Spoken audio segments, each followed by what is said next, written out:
देसाईची जागा तुम्ही सुद्धा घेऊ शकता. काय पण काय बोलताय? खोटं नाही सांगत. तुम्ही सरपंच या गावचे ताकदवान मनुष्य. आता उद्या त्या संघाच्या चेअरमन पदाची मागणी करू बघा त्यांच्याकडं. माझ्या डोक्यात वेगळाच विचार यायला लागला. बोला की. तात्या भेटायची काही चिन्ह दिसत नाहीत. त्यांचे टाळणं ठरवून चाललंय असं वाटायला लागले. आता त्यात काय संशय उरलाय का? समीरच्या आई भेटल्या होत्या का? नाही हो, 2दा गेलते वाड्यावर. आता सारखं सारखं जायला लागले म्हणजे परत त्याच्यावर आणि काहीतरी वेगळा विषय निघाल. खर तर मी जाऊन आले म्हणल्यानंतर त्यांनीच काहीतरी निरोप पाठवायला पाहिजे होता. तात्यांचं समजू शकते मी, पण समीरच्या आईकडनं ही अपेक्षा नव्हती मला. अवघडच आहे सगळं. बरं तुम्ही काय म्हणत होतात आता? आता याच्या पुढे कुठलीही गोष्ट घडली ना तर ती तुला आधी येऊन सांगायची असा निर्णय घेतलाय मी. चांगलाय, बघू कुठवर टिकतो तुमचा निर्णय. ते एक गोष्ट तुला सांगायची राहूनच गेली. विनायकराव त्या विश्वासरावांचे मोठे भाऊ ते भेटले होते. त्यांचं काय झालं? चांगला माणूस वाटला मला. म्हणजे विश्वासरावांसारखा तिरसट नाही, सज्जन आहे. अहो पण हे समजा तुम्ही मला काय म्हणून सांगता? मी आता असा निर्णय घेतोय की जर संकट समोर दिसतच आहे तर आतापासून विश्वासरावांची ओळख वाढवायला काय हरकत? अहो काय बोलताय काय? आणि आपलं तनूचं लग्न? मला त्यांच्या वागण्यावरून काय खरं दिसत नाही. जी माणसं आपल्याला टाळायला लागलीत त्यांना शब्द फिरवायला असा किती वेळ लागणार ग? लग्न झालेलं नाही तर ही अवस्था. उद्या लग्न झाल्यावर आपण त्यांच्या ताटाखालचं मांजरच की. नाहीतर भीती जरा काय घडलं तर तनूला परत पाठवून देतील. आपण आतापासूनच इतक्या टोकाला जायची काय गरज आहे का म्हणते मी. समीर सुद्धा तनूशी नीट बोलत नाही ग. आतापासून त्याच्या मनात एवढी आडी. उद्या तर काय जावय बापू. आपल्या पोरीच्या आयुष्याचा प्रश्न आहे. विनाकारण मोठेपणाच्या हव्यासापायी आपण आपल्या पोरीच्या आयुष्याचं मातेर करतोय असं वाटायला लागलंय मला. आता इतकी बदनामी झाल्यावर तिला दुसरं स्थळ मिळेल का? आपण प्रयत्न केला ना तर सगळं काही सुरळीत होईल. पण हे बघा, असं काही करण्याआधी समीरला एकदा घरी बोलवून घ्या. त्याच्या मनात काय आहे ते विचारून घेऊ. झालं तर दोघं बी बोलू. त्यात आपल्या बाजूने पूर्ण प्रयत्न केल्याशिवाय मी असा कुठलाही निर्णय घेणार नाही. फक्त तुला कल्पना यावी म्हणून सांगितलं. संकटाची चाहूल लागली मला आधीच. बरोबर आहे तुमचं म्हणणं. असं काही ठरण्याआधी शब्द त्यांच्याकडनं येऊ द्या. मी तेच ठरवलंय.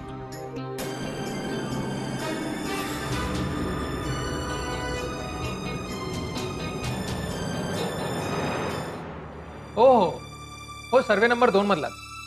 हो, प्लॉट नंबर 172. तिकोने साहेबांचा? हां, त्याच्याचबद्दल बोलत होते ते. Okay okay. नाही, मी कळवेन ना तुम्हाला. हो हो, एकदा त्यांचा फोन आला की नक्की कळवेन. हां, ओके. बोला. श्रीनिवास भेटला होता का तुला? हो, मी त्यांच्यासमोर हा प्रस्ताव ठेवला आणि त्यांना तो आवडला. ते म्हणाले की ह्या प्रस्तावाचा आपण नव्याने विचार करूया, नव्याने मांडामांड करूया आणि कुठल्या नवीन पर्यायांचा विचार करता येईल ना ते पण बघूया. हो, आणखी काही बोलला का? बाकी काय नाही, जरा इकडचं तिकडचं बोलणं झालं. एकंदरीतच म्हणजे बाबा गावात काय राजकारण चाललंय हे जरा जाणून घ्यायचा प्रयत्न करत होतो. हां, हेच विचारायचं होतं मला. काय झालं, त्याची आई आली होती आपल्या घरी आणि त्याच वेळेला नेमका एक रॉंग नंबर आला ज्याच्यामध्ये विश्वास धर्माधिकारींचं नाव निघालं. तर मी तर अस्वस्थ झालेच रे ते नाव ऐकून, पण या बाई घाबरल्या अचानक. हो, आता मला श्रीनिवासच्या बोलण्याची टोटल लागते. काय? त्यांच्या बोलण्याचा रोख ना पूर्णपणे आसावरीकडे होता. ते माझ्याकडून आसावरीबद्दल जेवढी शक्य आहे ना तेवढी माहिती काढून घ्यायचा प्रयत्न करत होते. म्हणजे धर्माधिकारी आणि श्रीनिवास यांचा याआधी संबंध आलेला आहे, पण वेगळ्या कारणासाठी.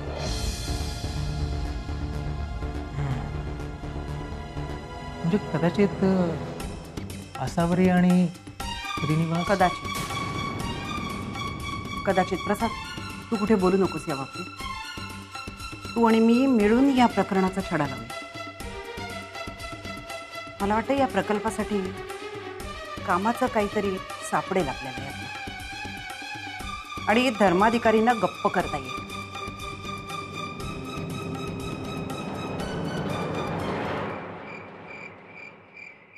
तुला काय करायचंय ते तू कर. तू तुझा निर्णय बदलणार नाहीयेस ना, मग मीही माझ्या निर्णयावर ठाम आहे. तुला तुला डिवोर्स घ्यायचा आहे की काय ते तू ठरव. आणि जर तुला डिवोर्स हवा असेल ना तर माझी काहीही हरकत नाहीये. जे काही असेल ते लवकरात लवकर तू मला कळव, कारण तुझी वाट बघत बसायला मी इथे रिकामी बसलेली नाहीये.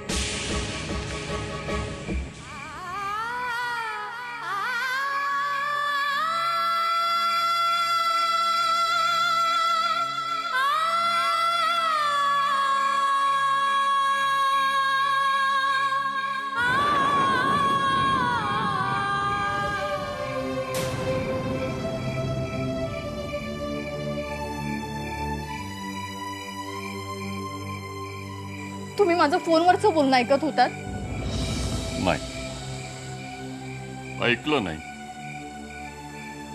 ऐकू आलं. केवढा आवाज चढला होता तुझा. त्या तिकडे पलीकडच्या खोलीत जरी मी असतो ना तरी सगळं स्वच्छ ऐकू आलं. पण ते जाऊ दे. प्रश्न ऐकू आलं नाही आलं हा नाहीच आहे. काय ऐकू आलं हे महत्वाचं आहे. तू डिवोर्स बद्दल बोलत होतीस, म्हणजे विकासचा फोन होता, राईट? हो, पण प्लीज तुम्ही कोणाला सांगू नका. नाही सांगणार, पण तुला डिवोर्स मिळवून देण्यात मी तुझी मदत करीन. काय? अच्छा, म्हणजे तू त्याला फक्त डिवोर्सची धमकीच देत होतीस? नाही, तसं नाही. बघ, माझ्याजवळ स्पष्टपणे बोलायला काहीही हरकत नाही. तुझ्या आयुष्यात लग्नाआधी आणि लग्नानंतर घडलेल्या घटना माझ्या इतक्या कुणालाच चांगल्या ठाऊक नाही. बर, श्रीनिवास नाव आहे ना त्याचं?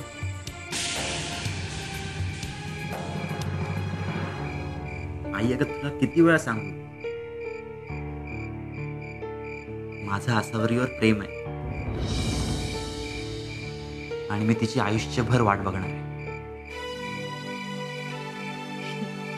अरे वेडा आहेस का तू? हं? अरे बापाचं ऐकून लग्न करून चुपचाप पळून गेली ती, आणि तू मात्र बघत बस आयुष्यभर वाट. माझी खात्री आहे तिचं लग्न बळजबरीने लावलं असणार. आणि माझी ही देखील खात्री आहे की मी तिच्या मनात अजून आहे तसाच असणार. आशा अंधारल्या वाटा. त्याच्या नावाचा उल्लेख एवढ्यासाठीच केला की तुझ्या चेहऱ्यावरचा अविश्वास कसा भरकन पुसला गेला बघ.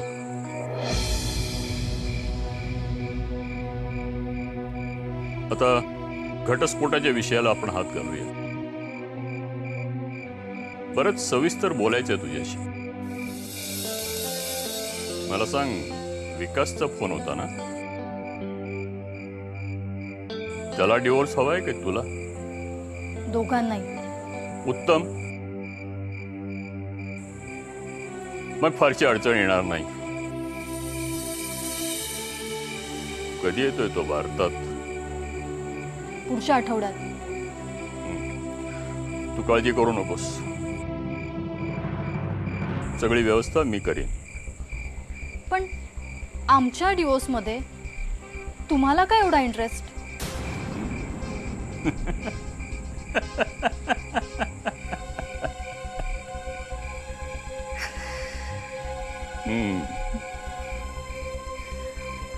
तुमच्याच नाही पोरी,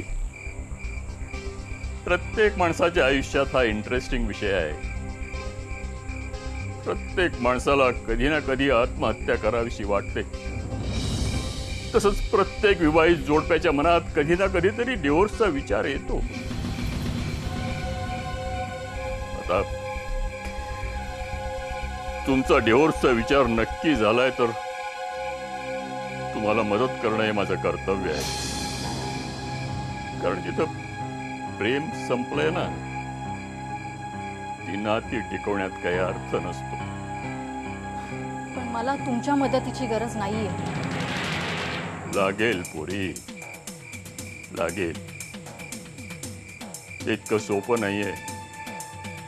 कोर्टात गेलं, दिला अर्ज, झाला डिवोर्स. इतकं सोपं नसतं ग ते पोरी.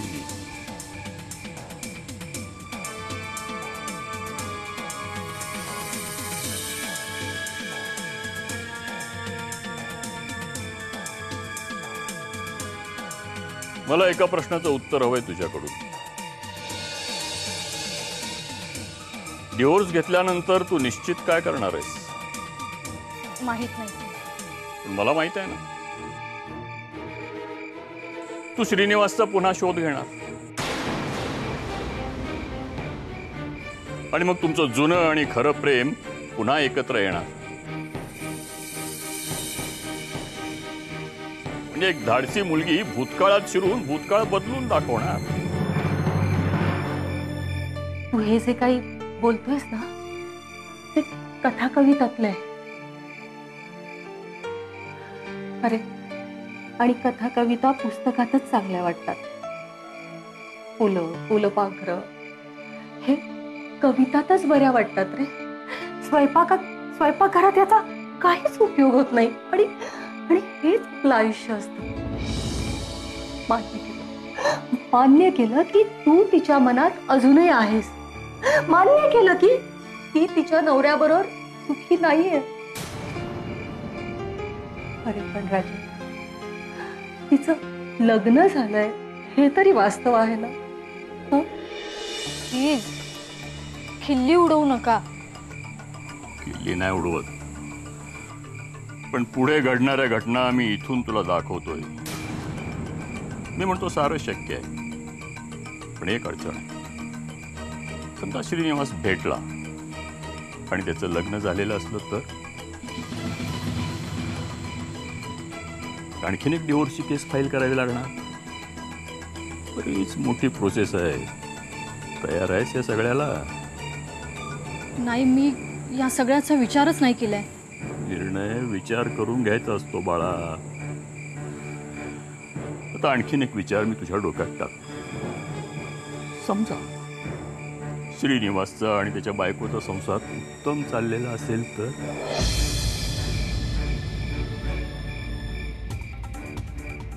काही नाही कळत आहे मला. घटनांच्याकडे तटस्थपणे पाहिल्याशिवाय घटनांचा अर्थ नीट कळत नाही.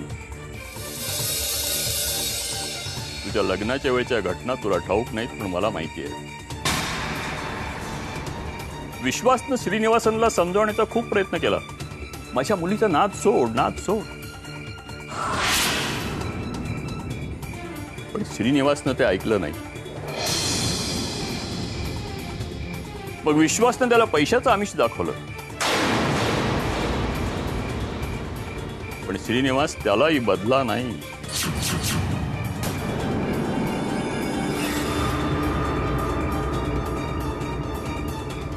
पूर्ण गोष्ट ऐकणं खूप गरजेचं आहे. मग श्रीनिवास ऐकत नाही म्हटल्यानंतर विश्वासनं त्याच्या आईकडे मोर्चा वळवला. बिचारी साधी भोळी होती. पोराचा हकनाक जीव जाईल म्हणून बिचारी घाबरली. आणि या प्रकरणातून श्रीनिवासनं माघार घेतली.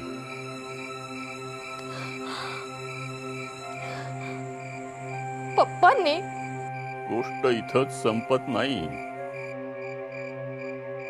आयुष्यात काहीच अर्थ उरला नाही म्हणून श्रीनिवासनं आत्महत्येचा निर्णय घेतला.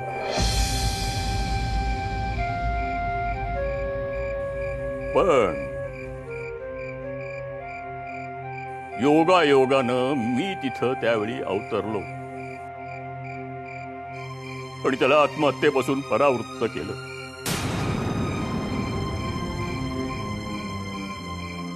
आता ही कथा ऐकून तू काय विचार करशील? विश्वास तुझ्या आयुष्यातला विलन आहे, बरोबर? पण हाही निष्कर्ष चुकीचा असणार. विश्वासनं असं का केलं?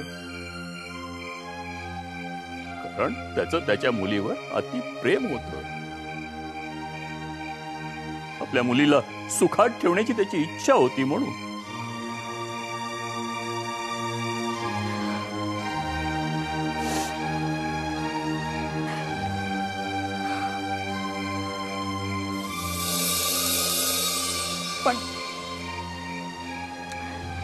पण मुलगी तरी कुठे सुखी झालीये?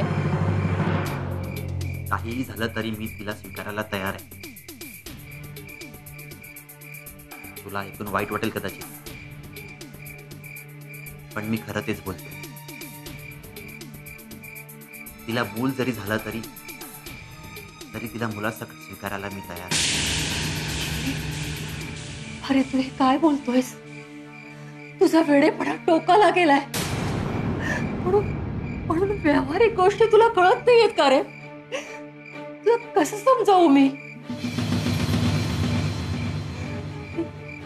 ती तुझ्या सोबत यायला तयार झाली तरी सुद्धा तुम्हा दोघांना एकत्र राहता येणार नाही. अरे तुम्हाला एकत्र राहण्यासाठी तिला कायदेशीर घटस्फोट घ्यावा लागेल हे तरी मान्य आहे ना तुला? त्यात काय होईल घटस्फोट? कशा अंधारल्या वाटा. पण श्रीनिवासची लग्न करून तू सुखी झाली असतीस याची काय गॅरंटी? एक गोष्ट लक्षात ठेव बेटा, आयुष्यात चांगलं आणि वाईट असं कुणीही नसतं. चांगली किंवा वाईट असते ती नियती. नियतीच्या विरुद्ध कुणीही जाऊ शकत नाही. श्रीनिवासचं आणि तुझं लग्न नियतीनं घडू दिलं नाही, पण त्याला कारण मात्र बनवलं विश्वास. मग तुझं विकासशी लग्न झालं. आता तुमचे खटके उडायला लागले. कदाचित यातूनही नियतीला काही निर्माण करायचं असेल तुझ्या आयुष्यात. ती मागेल रे घटस्फोट, पण तिचा नवरा देईल तिला घटस्फोट. आणि समजा त्याने दिला तिला घटस्फोट तरी तो धर्माधिकारी तिला असं पाऊल उचलू देईल? आता पूर्वीचा श्रीनिवास नाहीये मी आई. घाबरणारा, भेकड. स्वतःचं कर्तृत्व सिद्ध केलंय मी. पैशाची ताकदही येते.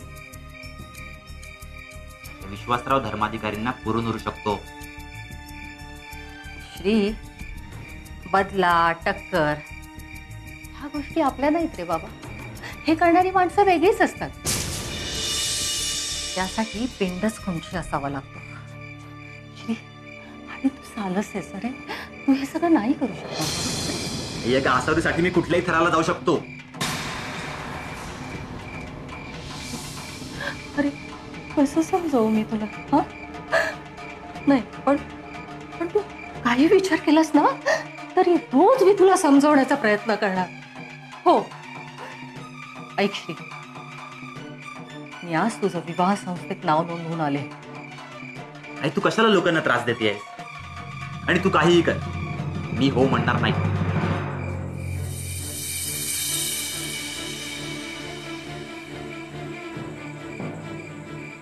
नियतीच्या या आवाहनाला कसा प्रतिसाद द्यायचा आहे तूच ठरव. असा विचार केलाच नव्हता कधी मी. मग आता कर. भूतकाळ बदलण्याचा प्रयत्न करण्यापेक्षा भविष्यकाळ बदलण्याचा प्रयत्न कर. मला आता बाहेर जायचंय. पुन्हा आपण बोलू. माझ्या बोलण्यानं कदाचित तुझ्या आयुष्यातले विचार बदलतील. काका,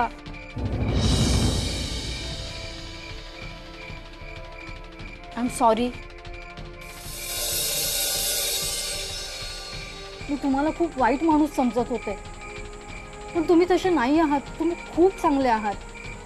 चूक, पुन्हा चूक. इतक्या लवकर आपलं मत बनवू नये आणि बदलूही नये.